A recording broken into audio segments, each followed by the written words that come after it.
segment Sekapirmi. Why do some people believe the festivals have to be after equinoxes, like Philo, Josephus, and others? The Bible and others. There should be a period here.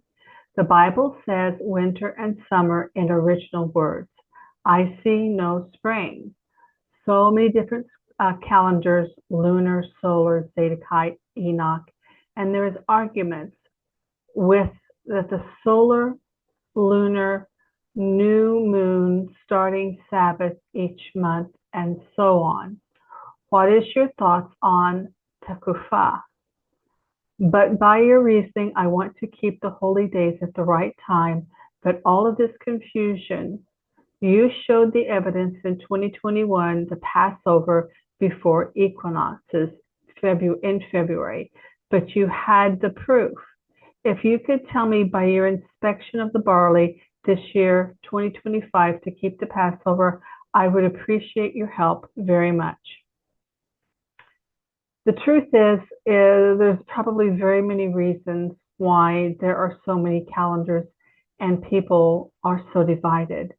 But I believe the root of all these reasons comes from the same source, and it's the internet.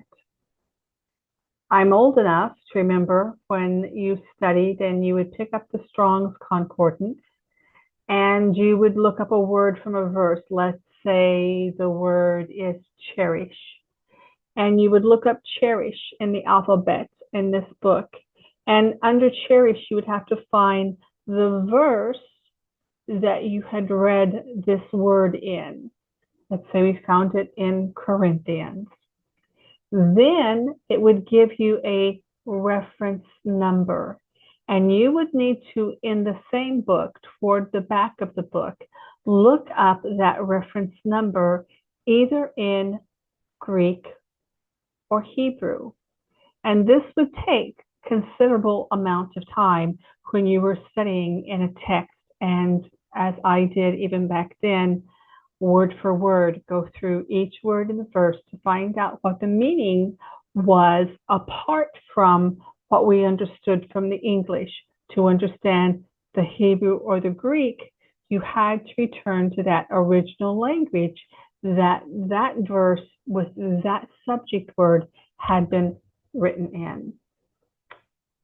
Today, and that might take me 5 minutes all totaled, because many times I would go ahead both in Greek or Hebrew and trace that back to that root or parent word. So I would have a very good picture of what that word really meant. Today, I can do that literally in under a minute as I hover over the words on my computer or my smartphone and look at what that word actually means as I'm reading along in the scripture. I think there's not a nation in the world that hasn't affected, as we have become people who don't know how to wait for anything. We're looking for that instant gratification. And having the internet has been both a blessing and both a curse, because things like the solar, the Zadok, the Enoch calendar can be found at a push of a button. And people do not study anymore. People like to find someone that makes them feel good and that they like what they say, and then they follow them. It concerns me that I read that even you want to follow the Passover that I determine. I would prefer that we all be deep studiers of the word. If you believe in the solar calendar, prove it in the text of the Bible and prove the first fruits. If you believe in the Zadok calendar, prove it in the text of the scripture and prove its first fruits timing.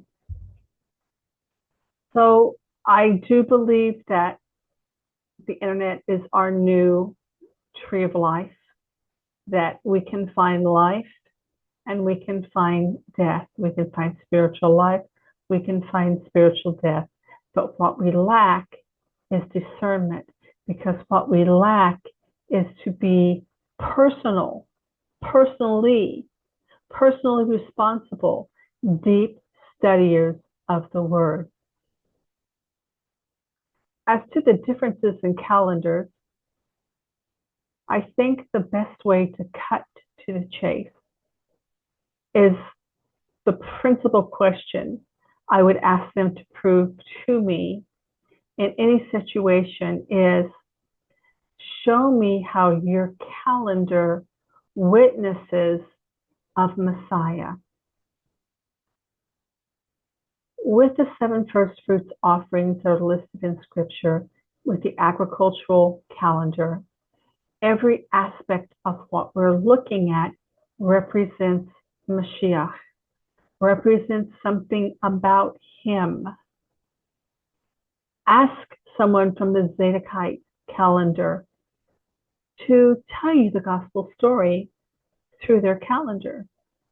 Ask somebody with the Enoch calendar to tell you the story of our salvation through the Enoch calendar.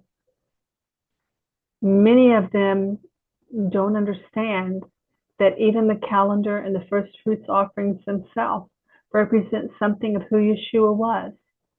Josephus recorded that they kept the Passover when the sun was in Aries.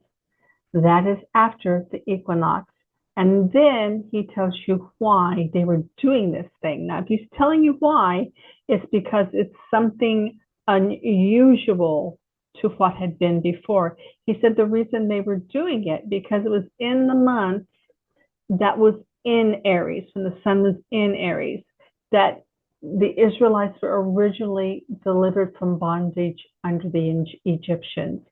So the year that the Israelites walked out of Egypt, in that month, called the month of the Abib, the sun was in Aries. It had nothing to do with the Abib anymore, but it had to do with the timing of when the Israelites left Egypt. So now let's look at what the scripture says.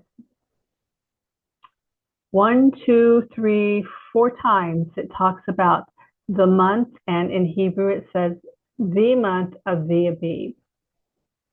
13, 15, again, in the appointed time of the month Abib, the month of the Abib, and now came out of Egypt.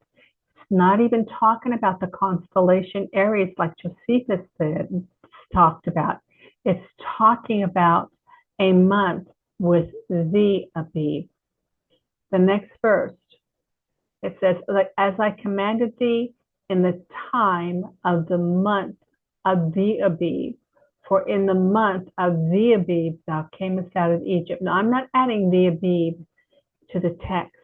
I've read this in Hebrew, and in Hebrew, every time it says Abib, it doesn't say month Abib as if Abib was the name of the month. It says the month of the Abib. The final one, observe the month of the Abib and keep the Passover unto the Lord thy God. So we can clearly see now why Josephus was saying we're keeping it when the sun is in Aries. He wants you to know that he knows what this says, but that's not what they're doing now. And then he's saying we're doing it because this is the timing that Israel came out of Egypt. But that's not the reference of Elohim. Elohim says nothing about the sun being in the sign of Aries. Elohim talks about the month with the Abib.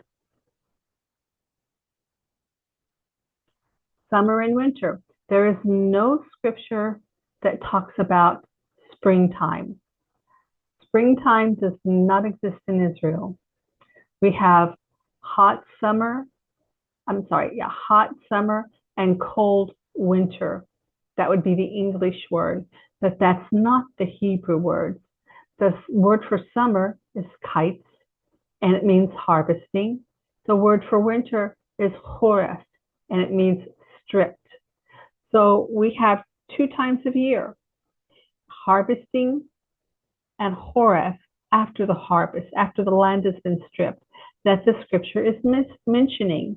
Let's go over it from the beginning. Genesis 8:22. While the earth remaineth seed time, Zara, and harvest, what has been cut off, cold and hot, summer harvesting, and winter the stripped, day and night shall not cease. This is a verse with opposites. Seed time is when you begin your labor. When it is harvested and has been cut off, your labor is finished. Hot and cold, they're opposites. Summer, kites is harvesting. Horeth is after you've harvested and the land is stripped. Day and night shall not cease, but there is no spring. In the King James or the Bible or the Hebrew, Aviv is now our word for spring. We talk about Aviv, but Aviv was never meant to be spring according to how the Bible had it. Aviv was in Leviticus 2 an agricultural term that meant the condition of the grain for a meat offering. Takufa. Okay, we're going to look at the one place that this word exists. And right off the bat, I want to tell you that this is a messianic scripture and it references Yeshua the bridegroom. But let's just read in 19:4. Their line has gone out through all the earth, and their words to the end of the world. In them hath he set a tabernacle, an ohel, actually a tent for the sun. If the sun goes into the tent, theoretically it can no longer be seen. It's hidden. Psalms 19:5, which is as a bridegroom coming out of his chamber, his chuppah, his canopy, or his veil. So now that bridegroom, that sun, is coming back out. And rejoice as a strong man to run a race. His going forth is from the end, the extremities of heaven, and his takufah, his circuit, until the ends, the termination of it. There is nothing hidden from the heat thereof. So what we are seeing is that the takufah is the day and nighttime circuit of the sun setting daily and rising daily. This scripture is about the daily setting and rising of the sun and has nothing to do with a twice annual equinox. Nothing to do with it at all, because during the equinox, there is no hidden sun. They are equinoxes are equal days and equal daytime hours and equal nighttime hours. This verse is about when the sun is in the ohel, or the tent, and when he comes out of his chamber, his chuppah, or his canopy. This is the daily cycle of the rising and the setting of the sun. And remember, it's also a messianic picture. So let's look at the next one. Psalms 104:19, he appointed the moon for season. The sun knoweth his going down. He knows when to go into his tabernacle or his ohel. Let's see, Psalms 113:3, from the rising of the sun unto the going down of the same, the name of the Lord is to be praised. Again, with the understanding that this is speaking of Yeshua and a messianic picture of him, that the rising and setting of the daily sun was a symbol of him. John 9:5, as long as I am in the world, I am the light of the world. We're going to look at Matthew. Matthew 4:15, the land of Zebulun and the land of Naphtali, by the way of the sea, beyond Jordan, Galilee of the Gentiles. The people which sat in darkness have seen a great light, and to them which have sat in the region and the shadow of death, Light has sprung up. He has come out of this canopy. He has come out of his chuppah. From that time, Jesus began to repent, to preach and say, repent, for the kingdom of God, for the kingdom of heaven is at hand. So I hope this answered your question. I hope this satisfied a bit of the curiosity.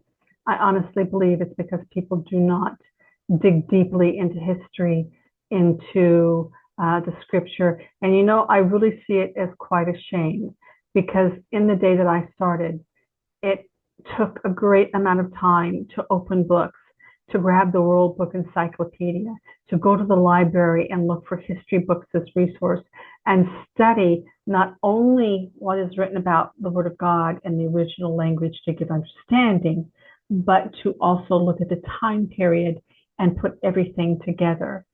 I believe with all of my heart that it's a shame that people are not diligent to absolutely study and prove things out for themselves. Rather, they read other people and they like what they read, so that's what they adhere to. If you have that tendency to do that with what I teach, I would actually ask you to stop it right now.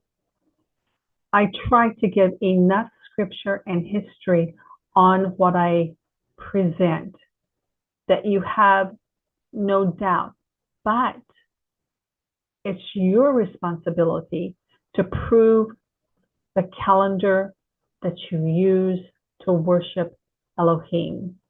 It's your responsibility. And whatever that calendar looks like, it should look like Yeshua.